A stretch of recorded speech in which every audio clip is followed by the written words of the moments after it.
వెళ్తుంది. అప్పుడు వరకు చాలా మందికి మూవీ అర్థం కాకపోతే నచ్చలేదని చెప్తారు. మూవీ అర్థం చేసుకుంటే మాత్రం one of the best movie అంటారు. ఇంటర్వెల్ అట్లా స్లో మమాస్ తేజ ఇప్పుడే కల్కి మూవీ చూస్తున్నా. బెనిఫిట్ షో అర్జున్ థియేటర్ లో ప్రభాస్ ఫ్యాన్స్ కి పండగే. ఈ మూవీ మాత్రం పక్కా బాక్స్ ఆఫీస్ కొట్టింది. 600 crores పెట్టారు కదా, డెఫినెట్లీ 1200 crores డెఫినెట్లీ దాటుతుంది. ఎందుకంటే ఆ మూవీకి డిమాండ్ అంత ఉంది. సినిమా తీసే విధానం ఫస్ట్ ఆఫ్ ఆల్ నాగశ్విన్ కి టేకే బో ఏమన్నా తీసినావన్నా అస్సలు ఎక్స్పెక్ట్ చేయలేదు. నీకు మాత్రం ఎక్స్ట్రాడినరీ టాలెంట్, మంచి డైరెక్టర్ అవుతావు అన్న నువ్వు డెఫినెట్లీ చెప్తారు ఫ్యూచర్ లో. అండ్ దాని తర్వాత ఇప్పుడు వచ్చేస్తే ప్రభాస్ అమితాబ్ బచ్చన్ మాత్రం one of the best characters మూవీలో. అమితాబ్ బచ్చన్ ప్రభాస్కి ఎంత మంచి కాంపిటీషన్ అంటే అమితాబ్ బచ్చన్ లేకపోతే అసలు మూవీయే లేదు. 5 heroes 4 heroines 3 డైరెక్టర్స్. పేర్లు మాత్రం చెప్పను, మళ్ళీ పేర్లు చెప్తే మళ్ళీ స్పాయిలర్ ఇవన్నీ అంటారు కాబట్టి పేర్లు మాత్రం చెప్పను. జస్ట్ ఒక స్మాల్ హింట్ ఇస్తున్నా. అంత డిమాండ్, అంత హింట్ ఇస్తున్నానంటే లైక్ అంత బాగుంది. సపోర్టింగ్ క్యారెక్టర్స్ అందరూ వచ్చినట్టే వస్తున్నారు, ఇట్లా వెళ్ళిపోతాడు. ప్రభాస్ స్టార్టింగ్ 20 minutes అసలు కనపడతాడు. ఆఫ్టర్ 20 minutes తర్వాత ప్రభాస్ కనపడతాడు. ప్రభాస్ ఫస్ట్ హాఫ్ లో కనిపించేది తక్కువ, దీపికా పడుకోవడానికి కొంచెం ఎక్కువ ఉంటుంది. ఇంటర్వెల్ సీన్ బాగుంది. ఇంటర్వెల్ సీన్ లో దీపికా పడుకోవడానికి మంచి డిమాండ్ ఉంది. లైక్ చాలా బాగా చేసింది ఆ యాక్టింగ్. అక్కడ చేసే విధానం అన్నా లైక్ కరెక్ట్ గా ప్రభాస్ కి దీపికా పడుకోవడానికి లైక్ ఎక్కడ ఇంటర్లింక్ అయిందో స్మాల్ అక్కడ కనబడుతుంది ఇంటర్వెల్ సీన్ లో. ఫస్ట్ ఆఫ్ మామూలుగా వెళ్తున్నట్టు. అప్పటి వరకు చాలా మందికి మూవీ అర్థం కాకపోతే నచ్చలేదని చెప్తారు. మూవీ అర్థం చేసుకుంటే మాత్రం one of the best movie అంటారు. ఇంటర్వెల్ అట్లా స్లోగా అయితే వెళ్తుంది.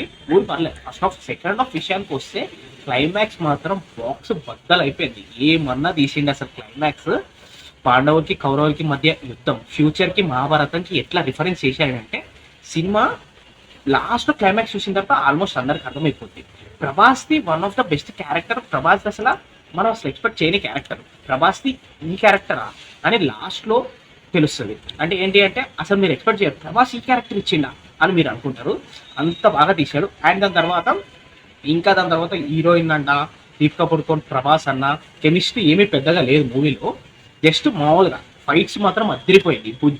ఆ బుజ్జితో చాలా బాగుంది. ప్రభాస్ ఒక కార్ తీసుకొచ్చింది. ఆ కార్ మాత్రం వన్ ఆఫ్ ద, అది కూడా ఒక plus point. Amitabh Bachchan plus ఇంకో మంచి పాయింట్. సెకండ్ హాఫ్ లో ఇక్కడెక్కడ చాలా అప్పుడప్పుడు బ్రహ్మానందం చిన్న చిన్న కామెడీ సీన్స్ ఉంటాయి. బ్రహ్మానందం ఫస్ట్ హాఫ్ లో సెకండ్ హాఫ్ లో అప్పుడప్పుడు కనిపిస్తూ ఉంటాడు. మంచి మంచి కామెడీ సీన్స్ అయితే చాలా బాగుంది. అండ్ నాకు ఎక్కడ నచ్చింది అంటే నాకు క్లైమాక్స్ సీన్ లో మొత్తం మూవీ మొత్తం నాకు అర్థం. ఫస్ట్ హాఫ్ లో నాకు అసలు ఏం అర్థం కాలేదు. చాలా మందికి మూవీ అర్థం కావు. హాలీవుడ్ రేంజ్ లో graphics wonder. First of all చెప్తున్నా, నీ గ్రాఫిక్స్ వండర్కి మాత్రం అద్భుతం అన్న.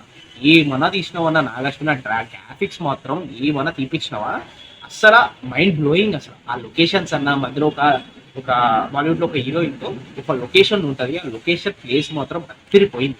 కరెక్ట్ గా సెకండ్ హాఫ్ లో అస్సలు కరెక్ట్ గా స్టోరీ అర్థమైపోతాం. అయితే ఆ production value, BGM, background score ఒక రేంజ్ లో తీసాడు. కరెక్ట్ గా ఇక్కడ సాంగ్ వచ్చినా లైక్ ఫైట్స్ వచ్చినా కరెక్ట్ టైంలో బ్యాక్గ్రౌండ్ స్కోర్ యాడ్ చేసాడు. చూసావా అక్కడ సూపర్ ప్రొడక్షన్ వాల్యూస్ అన్న, సినిమాటోగ్రఫీ అన్న.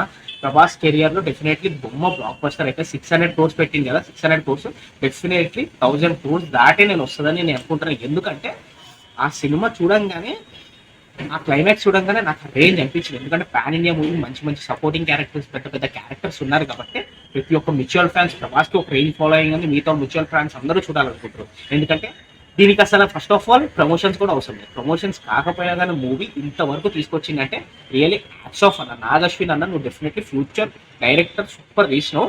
అండ్ ఏమన్నా అసలు ప్రభాస్ క్యారెక్టర్కి అసలు మనం first of all second half మనం ఏమనుకుంటా అంటే ఏంటో సస్పెన్స్ లేదు, అసలు ఏం థ్రిల్లర్ లేదు అనుకుంటాం. లాస్ట్ ప్రభాస్ క్యారెక్టర్ అస్సలైన థ్రిల్లర్ కనిపిస్తుంది అక్కడ. టేకే అన్న.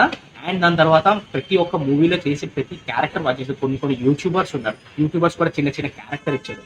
అండ్ వాళ్ళకు కూడా మంచిగా వచ్చింది. ఇంకా చిన్నపిల్లలు ఉంటారు. స్టార్టింగ్ ఏంటంటే మన రాజేంద్ర ప్రసాద్ మన సీనియర్ యాక్టర్ ఉంటాడు, కానీ ఒక 20 minutes నడిపిస్తాడు. అక్కడ వరకు బాగుంది. ఇదనమాట కంటిన్యూ. నాదైతే 3.5. ఎందుకంటే ప్రభాస్ ఫ్యాన్ అని కనుక క్లైమాక్స్ చూసి బ్లాక్ బస్టర్ అని చెప్తారా. ఇదనమాట మమస్ Teja. Love you. Please support మమస్ తేజ.